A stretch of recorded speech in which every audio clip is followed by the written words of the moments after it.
Para sa ating episode, gagawa tayo ng easy na buko pandan gamit ang Nestle All-Purpose Cream. Sobrang nag-enjoy ako dito dahil rich and creamy na at saktong-sakto pa ang lasa. Sigurado, ito ang isa sa mga kukumpleto sa inyong Noche Buena. Tara, umpisa na natin. Lulutuin ko lang muna yung sago. Kailangan lang natin itong pakuluan. Karaniwan, tubig ang ginagamit dito.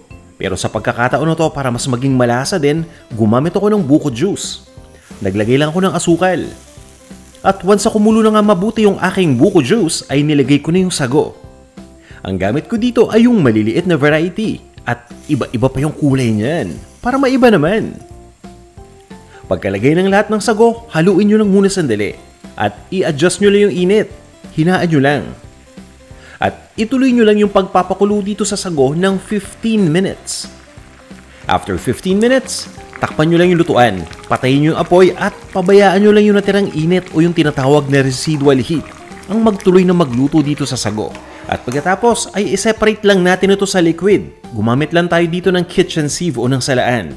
At pagkatapos ay hugasan lang natin ito ng tubig, kahit room temperature, okay lang yan. At i-set aside muna natin yung sago. At ngayon naman ay gawin na natin yung pandan flavored na gulaman. Naglagay lang ako ng tubig sa isang wok at naglagay din ako dito ng dahon ng pandan. Pinakuluan ko lang yan ng mga 5 minutes. At this point, may lasa na to ha. Tanggalin lang natin yung dahon ng pandan at naglagay ako dito ng asukal. Pagkalagay ng asukal, haluin nyo lang hanggang sa matunaw na yan ang tuluyan. At pagkatapos nga ay naglalagay na ako ng pandan essence o yung pandan flavoring. At meron din akong green food coloring na nilagay dito. Haluin nyo lang yan at pabayaan nyo lang kumulo ng mga 30 seconds pa. At habang nagpapakulo, pinaghahalo ko lang yung mga ingredient para sa ating gelatin mixture. Tubig lang yan at colorless na gelatin. Sundan nyo lang yung package instructions dito. Haluin nyo mabuti at once na mahalo na, ipagsama na natin dun sa pinapakuluan natin na mixture. Hinahalo ko lang itong mabuti para makasigurado ako na ma-dilute na yung ating gelatin mixture. Pagkatapos nga, i-turn off na natin yung heat. Ready na tayo para ilipat ito sa kanya-kanyang mga molde. Pabayaan muna natin na mag-cool down itong mixture ha, bago natin ipasok sa refrigerator. At i-refrigerate lang natin ito hanggang sa maging firm na yung texture ng ating pandan flavored gulaman. At once na okay na yung gulaman at firm na yung texture, ituloy na natin. Pagsamasamahin na natin yung mga ingredients dito sa bowl. Ito yung buko strips. At ito na rin yung sago na naluto na natin. Diba guys, sinabi ko sa inyo, madaling-madali lang to. Since na-prepare na natin yung mga ingredients, ngayon, pinagsasama-sama lang natin yung mga yan. Ito na yung ating carnation condensada. At naglalagay din ako dito ng Nestle All-Purpose Cream. Siyempre, dapat dekalidad lahat ng mga ingredients natin.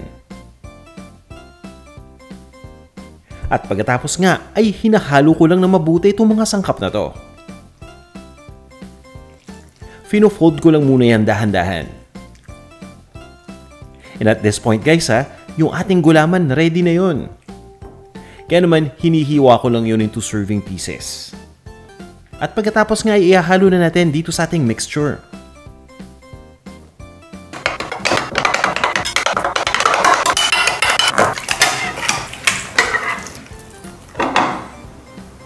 Ngayon ipagsamahin na natin yung gulaman at yung ating buko mixture para maging buko pandan na. At pagkatapos nga ay i-toss lang natin ng dahan-dahan para lang ma-distribute yung mga ingredients. At guys, may option pa kayo na i-refrigerate ito bago i-serve. Pero sa akin ang pinili kong option, yung i-serve agad. Kanina pa ako nananakam eh. Guys, ito ng ating buko pandan. Tara! Kain tayo!